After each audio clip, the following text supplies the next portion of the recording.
SUMO Insight Global, the channel to encourage reading, awakening knowledge. The nature and importance of art, Ayn Rand. What is aesthetics? What is the good? That is a question for ethics. But how do we transform complex, abstract ideas into something we can see, touch, and feel?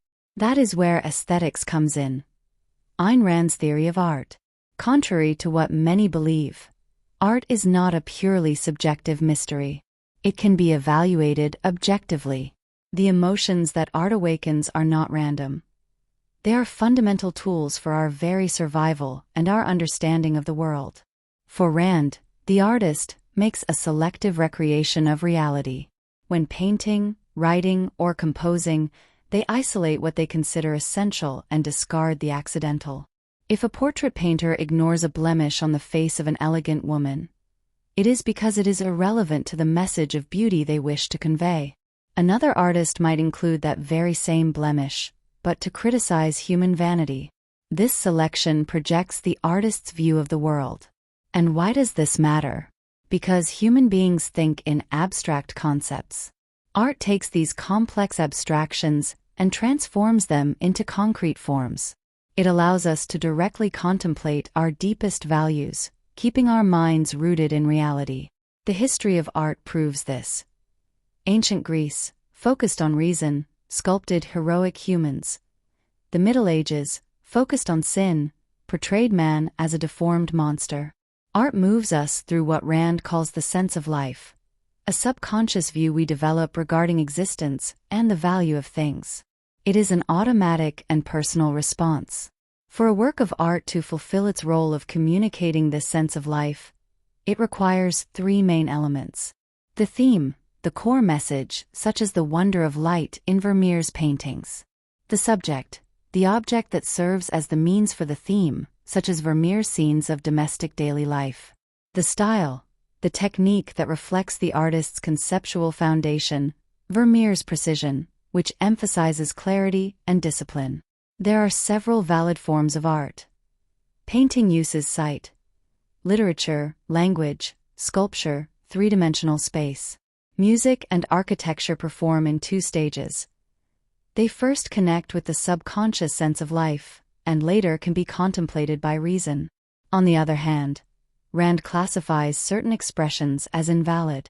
Photography is viewed by her as a technical skill, not a purely creative one. Decorative arts are merely sensory. And modern art? For Rand, it is totally hostile to reason. By replacing the communication of thoughts with an unintelligible sensory impact, modern art ceases to be art and becomes an attack against the mind itself. In literature, Rand, who is a novelist herself, highlights the vital importance of plot and characterization. A plot cannot be random. It must be a purposeful progression of events driven by the choices of the characters. An author's style reveals how their mind works, whether it is the direct realism of Mickey Spillane or the moral grandeur of Victor Hugo. This is why Rand defends Romanticism. The Romantic movement is based on free will and volition. It does not focus on the mundane or the commonplace, but rather on how things could be and ought to be. It projects a moral ideal that inspires us to face the challenges of life.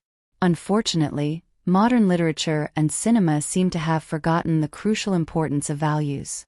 They portray man as a helpless victim crushed by external forces, rejecting cohesive plots and the triumph of beauty. Even popular culture fails by creating inconsistent heroes or by teaching children that morality amounts to painful self-sacrifice. True art, genuine romanticism, like Ian Fleming's original James Bond stories, serves to reaffirm our fundamental values and give us the strength needed to live. Art is not a mystical luxury for elites. It is the fuel of the human soul and of our rational survival. Ayn Rand's philosophy didn't just stay in theory, it came to life in monumental stories. In our next video, we will dive into her greatest works, like Atlas Shrugged and The Fountainhead, and discover why these books still revolutionize minds today. What is your favorite work by Rand? Let me know in the comments, and see you next time.